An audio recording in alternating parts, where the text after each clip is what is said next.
Hello बच्चों, कैसे हो आप सब लोग। तो बेटा आज जो है हम हमारे विज्ञान विषय के अध्याय नंबर 2 अम्ल क्षारक एवं लवण के अम्ल क्षारक के रासायनिक गुणधर्मों के बारे में पढ़ेंगे। बात करते हैं हमारे जो अम्ल और क्षारक हैं उनके रासायनिक गुणधर्मों की। तो देखिए, अम्ल एवं क्षारक के रासायनिक गुणधर्म। इनमें सबसे पहला हमारा आता है अम्ल एवं क्षारक की धातु के साथ अभिक्रिया।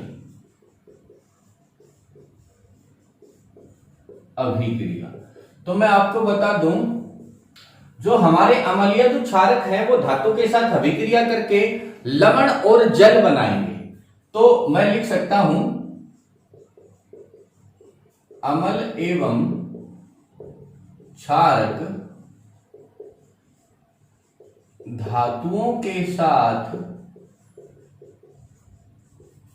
अभिक्रिया करके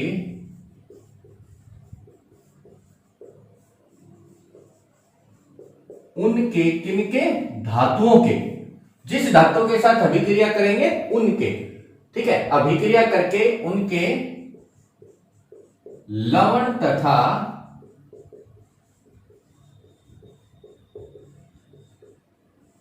हाइड्रोजन गैस बनाते हैं। तो हम इसको कैसे लिख सकते हैं? हम इसको जो है शाब्दिक जो हमारी समीकरण है उसमें आप लिख सकते हो कि धातु जमा अम्ल। धातु ने अम्ल के साथ अभिक्रिया करी और क्या बनाया? धात्विक लवण प्लस हाइड्रोजन गैस। धातु जब अम्ल के साथ अभिक्रिया करेगी तो यहां पर जो लवण बनेगा वो इसी धातु का बनेगा। ये बात आपको हमेशा ध्यान रखनी है। तो आप चाहे इसको धात्विक लवण लिख लो या खाली लवण लिख लो बेटा, कोई फर्क नहीं पड़ता। अब इसका अगर हम एक एग्जांपल लें तो जैसे धातु मेरी हो गई जिंक, मैं इसको अभिक्रिया करवा रहा हूं सल्फ्यूरिक अम्ल से, और जब मैं इसको सल्फ्यूरिक अम्ल से अभिक्रिया करवाऊंगा तो यहां पर जो लवण बनेगा वो मेरी इसी धातु का लवण बनेगा, zinc sulphate plus hydrogen gas. ठीक है, तो यहां पर जो है ये मेरा हुआ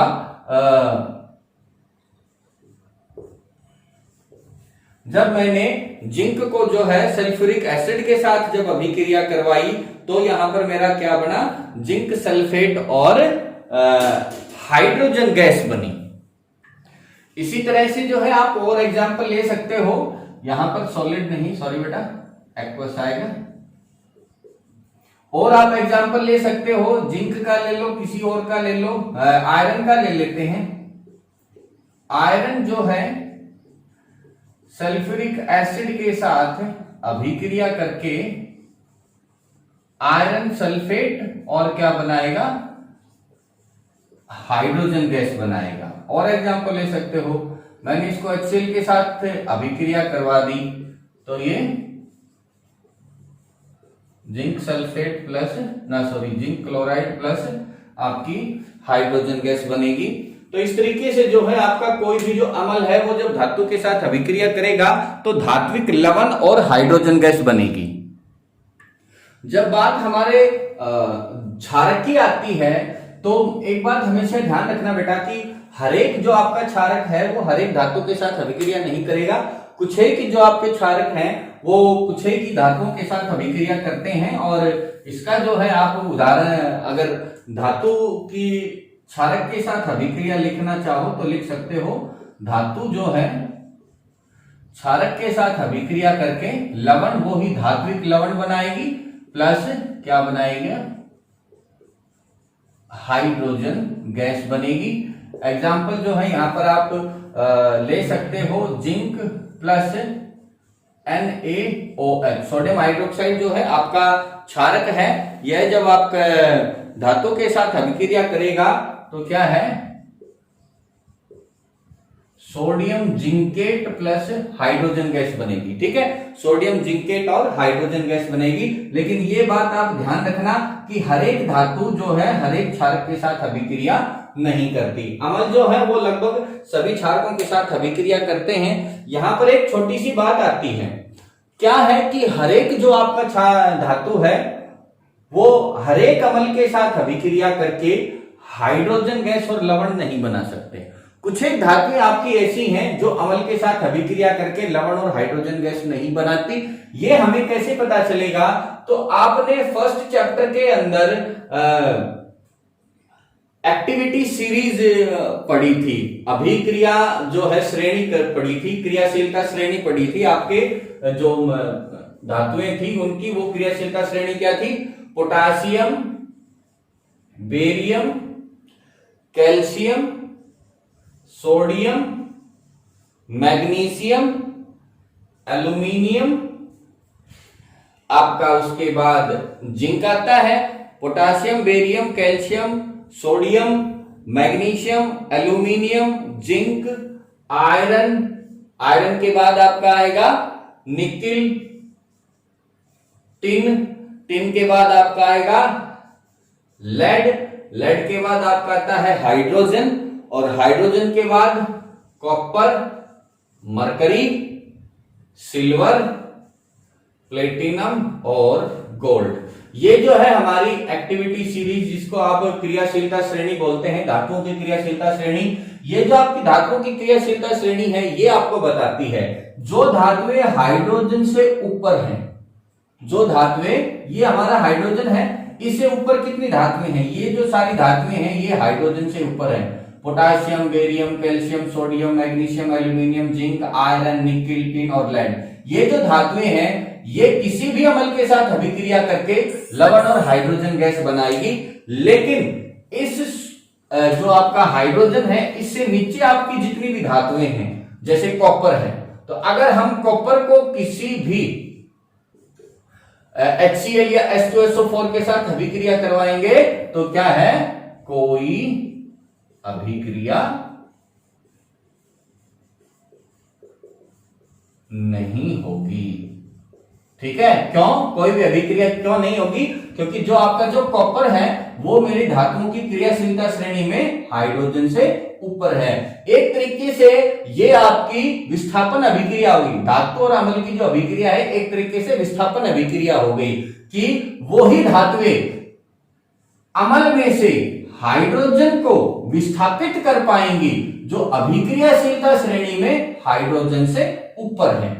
क्यों, क्योंकि ये जो बाकी जितने भी सारी धातुएं हैं ये क्या है बेटा, ये मेरी हाइड्रोजन से अधिक अभिक्रियाशील है। हाइड्रोजन से नीचे वाली जो ये धातुएं हैं ये मेरी हाइड्रोजन से कम अभिक्रियाशील है। और हमने विस्थापन अभिक्रिया में पढ़ा था कि क्या होता है, एक अधिक अभिक्रियाशील तत्व एक कम अभिक्रियाशील तत्व को उसके यौगिक से विस्थापित कर देता है। ठीक है ना, तो जब धातु और अम्ल की अभिक्रिया होगी तो ये तो क्या है, अम्ल में से जो आपका हाइड्रोजन है उसको विस्थापित करके हाइड्रोजन गैस के रूप में निकाल देगी। लेकिन जो ये आपकी धातुएं हैं ये अम्ल के साथ अभिक्रिया करके मतलब कोई अभिक्रिया करेंगी ही नहीं। ठीक है, तो यहां पर आपकी एक ये बात आती है कि जहां से हमें पता चलेगा कि कोई भी धातु है वो अम्ल के साथ अभिक्रिया करके लवण और हाइड्रोजन गैस बनाएगी और कौन सी नहीं बनाएगी। अगली मेरी आती है बेटा, अम्ल की धातु कार्बोनेट तथा धातु हाइड्रोजन कार्बोनेट, या आप इसको बाइकार्बोनेट भी बोल सकते हो। धातु हाइड्रोजन कार्बोनेट या धातु बाइकार्बोनेट के साथ अभिक्रिया। ठीक है, तो धातुएं, या आप लिखो अम्ल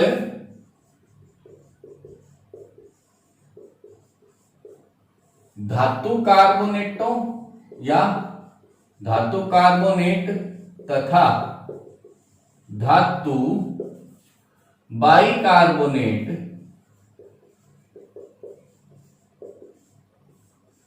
के साथ अभिक्रिया करके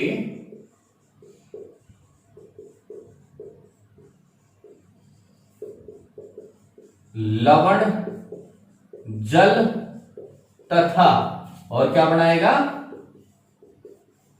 कार्बन डाई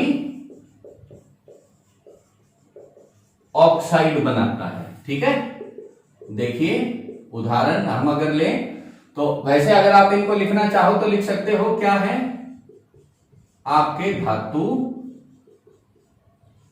कार्बोनेट अम्ल के साथ अभिक्रिया और ये क्या बनाएगा, लवण, जल तथा carbon dioxide, carbon dioxide. इसका जो है एक सीधा सा उदाहरण आप ले सकते हो, जैसे आपका कैल्शियम कार्बोनेट। जब आप इसको किसी भी अम्ल के साथ अभिक्रिया करवाएंगे तो ये क्या है, उस धातु का लवण बनाएगा, जल बनाएगा और क्या बनाएगा, और आपका ये बनाएगा कार्बन डाई ऑक्साइड। ठीक है ना, तो कोई भी धातु कार्बोनेट जब अम्ल के साथ अभिक्रिया करेगा तो उस धातु का लवण, पानी और जल बनेगा। अब हमें बेटा कैसे पता चलेगा कि कोई भी जो हमारा धातु कार्बोनेट के साथ अम्ल अभिक्रिया कर रहा है उसमें कार्बन डाइऑक्साइड बन रही है?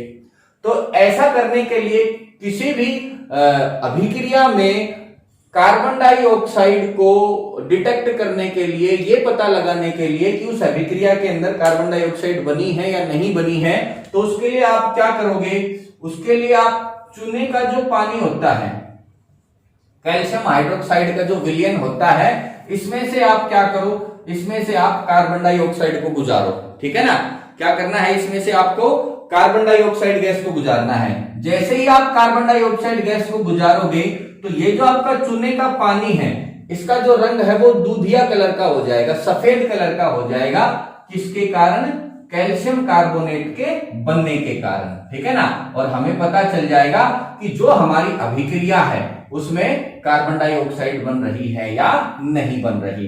ठीक है, तो ये जो है आपका किसी भी अभिक्रिया में कार्बन डाइऑक्साइड डिटेक्ट करने का एक क्रियाकलाप है, जिससे आप इस क्रियाकलाप से आप जो है अपनी अभिक्रिया में कार्बन डाइऑक्साइड को डिटेक्ट कर सकते हो। अब बात आती है धातु बाइकार्बोनेट्स की, तो धातु बाइकार्बोनेट्स भी ऐसे ही करेंगे। धातु बाई कार्बोनेट वो क्या करेंगे, अम्ल के साथ अभिक्रिया, लवण, जल, कार्बन डाइऑक्साइड। ठीक है ना, एग्जाम्पल NaHCO3 और अम्ल आपका HCl, अभिक्रिया हुई, NaCl बना, H2O बना और आपका क्या बना, CO2। ठीक है, तो ये जो है आपकी क्या हुई, अभिक्रिया से अभिक्रिया हुई। ठीक है, नहीं हमने गलत कर दिया, बैलेंस करने की जरूरत नहीं है, ये पहले से ही जो है आपकी बैलेंस है, एक एक एक और एक दो, दो एक एक, 3 ऑक्सीजन, 2 ऑक्सीजन ये, 1 ऑक्सीजन ये, 1 क्लोरीन 1 क्लोरीन। ठीक है, तो इसको बैलेंस करने की आवश्यकता नहीं है। और इसी के अंदर ये जो है आपकी अम्ल जो है जब धातु बाइकार्बोनेट के साथ अभिक्रिया करेगा तो वही जल, लवण, जल और आपकी कार्बन डाई ऑक्साइड गैस बनेगी। बात आती है अब अम्ल एवं क्षारक की परस्पर अभिक्रिया की। तो बेटा अम्ल और क्षारक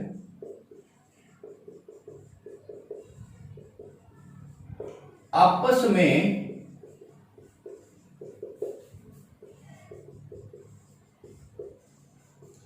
अभिक्रिया करके लवण तथा जल बनाते हैं। लवण तथा क्या करते हैं, जल बनाते हैं। अम्ल और क्षारक जो है आपस में अभिक्रिया करके लवण और जल बनाते हैं। और ये जो आपकी अभिक्रिया है, इस अभिक्रिया में अम्ल और क्षारक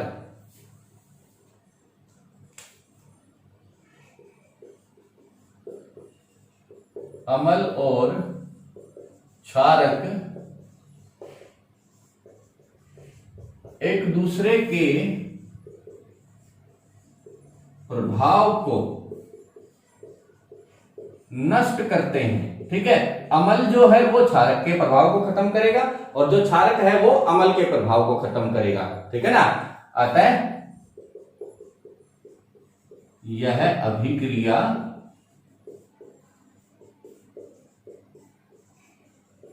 उदासीनीकरण क्या कहलाएगी? आपकी यह अभिक्रिया उदासीनीकरण अभिक्रिया कहलाती है।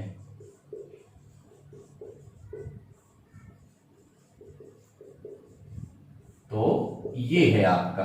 ठीक है, आप इसको लिख सकते हैं अम्ल क्षारक अभिक्रिया हुई, लवण और पानी बना। एग्जाम्पल HCl, NaOH और NaCl प्लस H2O। यहां पर बेटा क्या जो है इनका जो प्रभाव है क्या नष्ट हुआ? ये जो है आपका लवण जो है ये जो क्या करता है आपका जो आपका नीला जो लिटमस पत्र होता है उसको लाल करता है और ये लाल लिटमस पत्र को नीला करता है।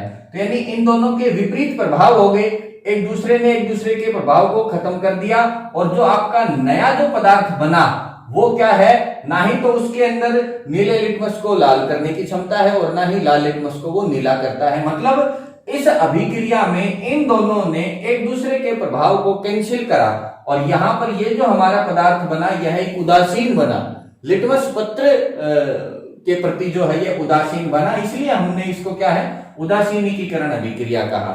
तो ये जो है अम्ल एवं क्षारक की परस्पर अभिक्रिया थी। अब बात आती है अम्ल की धात्विक ऑक्साइड के साथ अभिक्रिया। ठीक है, तो बेटा अम्ल जो है धात्विक ऑक्साइड के साथ अभिक्रिया करके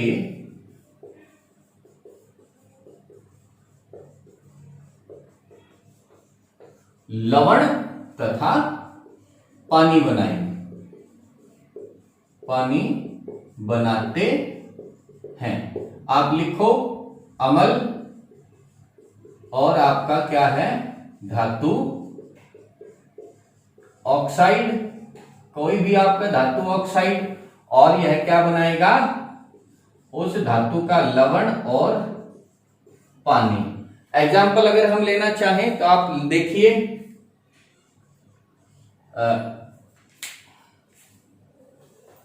अम्ल हमारा हमने लिया HCl, धातु ऑक्साइड हमने लिया कैल्शियम ऑक्साइड, आपस में एक दूसरे के साथ अभिक्रिया करी तो लवण बना कैल्शियम क्लोराइड और हमारा क्या बना पानी। ठीक है, ये हमारा कैल्शियम ऑक्साइड लवण बना और ये पानी। अब यहां पर एक चीज आप देखो, इससे पहले जो हमने अभिक्रिया करी थी अम्ल और क्षारक की अभिक्रिया, उसके अंदर बेटा अम्ल था, लवण था, पानी था और क्षारक था। अब इस अभिक्रिया में क्षारक की जगह क्या है? धातु ऑक्साइड है। मतलब अम्ल के साथ क्षारक अभिक्रिया करके भी लवण और पानी बनाता है और अम्ल के साथ धातु ऑक्साइड अभिक्रिया करके भी लवण और पानी बनाती है। इसका मतलब क्या है? इसका मतलब है धातु ऑक्साइड क्या होते हैं? क्षारीय प्रकृति के होते हैं। समझ में आ गया? उसमें भी जो है अम्ल और क्षारक अभिक्रिया करके लवण और पानी बना रहे थे और इसमें अम्ल और धातु ऑक्साइड अभिक्रिया करके लवण और पानी बना रहे हैं। तो इसका निश्चित एक सीधा सा मतलब यह है कि जो आपके धातु ऑक्साइड हैं वो क्या है? क्षारीय प्रकृति के हैं, वो क्षारीय हैं। ठीक है, इसीलिए तो वो धातु अम्ल के साथ अभिक्रिया करके लवण और पानी बना रहे हैं। तो अब इसके बाद अब आती है क्षारक की धात्विक ऑक्साइड के साथ अभिक्रिया। तो क्षारक जो है अधात्विक ऑक्साइड के साथ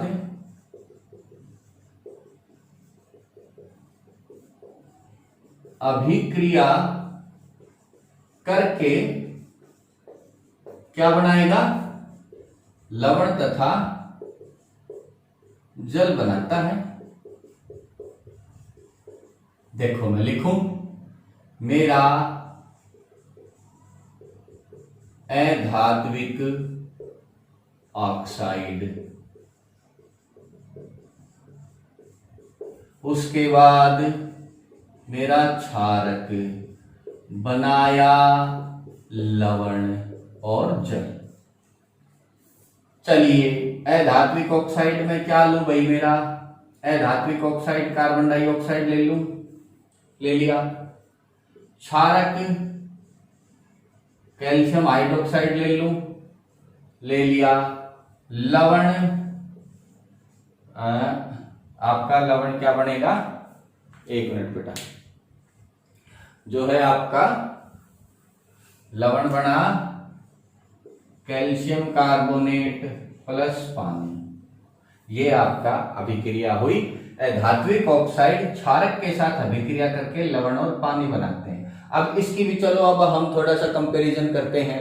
अम्ल और लवण की जो अभिक्रियाशीलता, जो अभिक्रिया थी उसके साथ, उसमें क्षारक था, इसमें क्षारक है। उसमें लवण बना था, इसमें भी लवण बना है। उसमें पानी बना था, इसमें भी पानी बना है। उसमें अम्ल था, इसमें क्या है? अधात्विक ऑक्साइड है। मतलब ये है कि जिस तरह से इससे पहले अम्ल ने धात्विक ऑक्साइड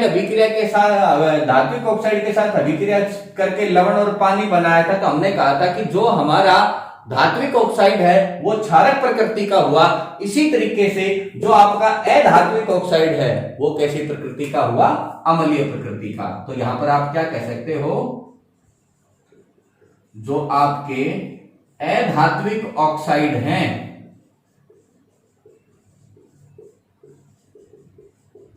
वो क्या है? अम्लीय प्रकृति के होते हैं।